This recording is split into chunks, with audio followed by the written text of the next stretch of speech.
I have zero clue what needs to be studied more. My brain for putting up with this on a nightly basis, pretty much a nightly basis, I should say, or the Mets' inability to cohesively have good pitching and good hitting at the same time, which is what cohesive means. You guys know, but whatever.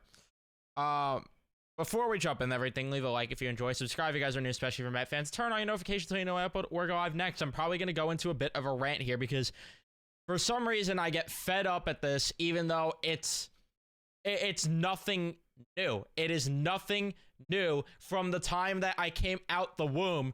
It's the same thing, and it's just infuriating. And I hate that I have to sit here on May 3rd and be the asshole to complain and bitch and moan this way, because it is annoying. But this is just my frustration in the moment, and that's what you're going to get from me at the end of the day. And the frustration you're going to get is that why was Jose Quintana allowed to be in this ball game for as long as he was? I'm sorry, but they left him in that game for way too long in the third inning. Like, after run number 5, I would say run number 5, he should have been out of that game. Like, he should have. But the problem was it was a sacrifice fly, so they weren't going to take him out. Then you get the single, and all of a sudden 7-3. And at that point, it's like, all right, hell with it. You might as well, try and bite the bullet and get the rest of the inning out of him. And then Yandy Diaz would later on get a single, and at that point it did not matter, and you had to go to the bullpen anyway. I think they should have went to the bullpen a lot sooner. That's just me, but hindsight's 20/20 at the end of the day. Nothing you could do about it. The only thing that you could do is ask Jose Quintana to be better at throwing the baseball today, and he just was not good enough, and it's infuriating. And I'm not going to completely rip the guy because I'm not a big Quintana guy, but at the end of the day, he's been pretty consistent throughout his Mets tenure. Like, he's been a guy that has given like 2-3 run ball, maybe 4 runs. And it's like, all right, well, the offense is going to have to produce, and they sure as hell did produce. But it does not matter because Quintana got lit up for 8 runs against, and it's coming off, or it's not too far removed, I should say, from an outing where he allowed 5 runs, but at the same time, he had a very good 8-inning outing against St. Louis recently, so hard to say. And then you have Nunez coming, let up some runs. Lopez couldn't give a clean inning. That could potentially change the game. And then Danny Young's your best pitcher of the day. You're not going to win a lot of baseball games when you're not going to win a baseball game, I should say, when Danny Young happens to be your best pitcher on a given day. I can nitpick with the lineup a bit if I wanted to. I don't know if I'm there because it is a little infuriating looking at a couple 0-4s from Starling Marte, looking at an 0-4 from JD Martinez. And a lot of the run production did come from Brett Beatty. He had the 2 home runs and had one of his best games ever. One of his best games ever, both at the plate and defensively. He was good. And it did not matter. So, it's unfortunate. And I can nitpick, like I said, if I wanted to.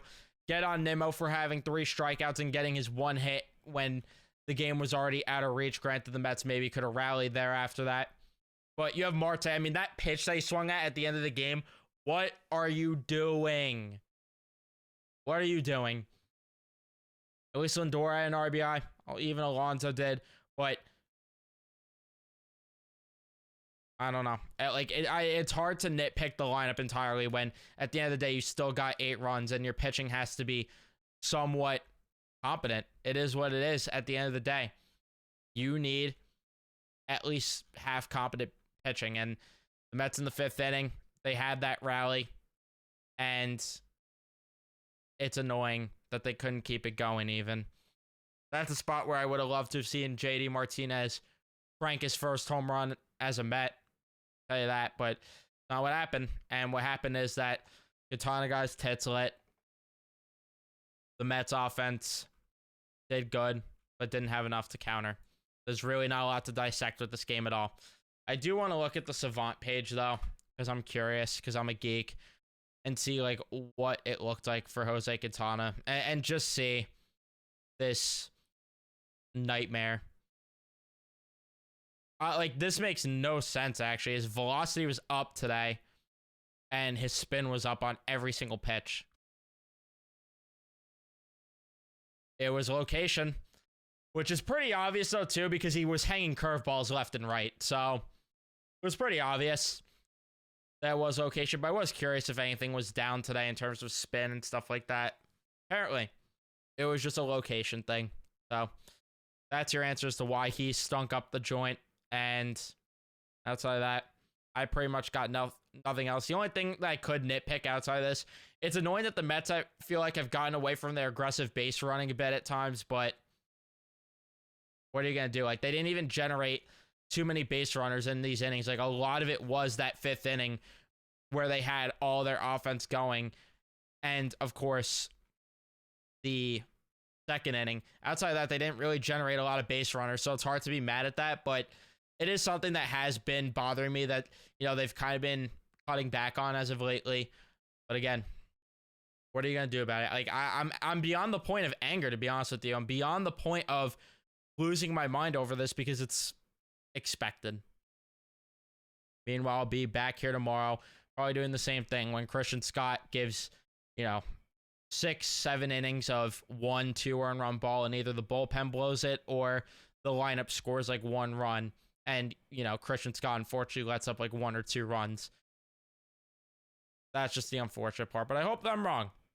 I would sure as hell love to be wrong, and that's just the pessimistic Met fan in me, I should say, that is just worried.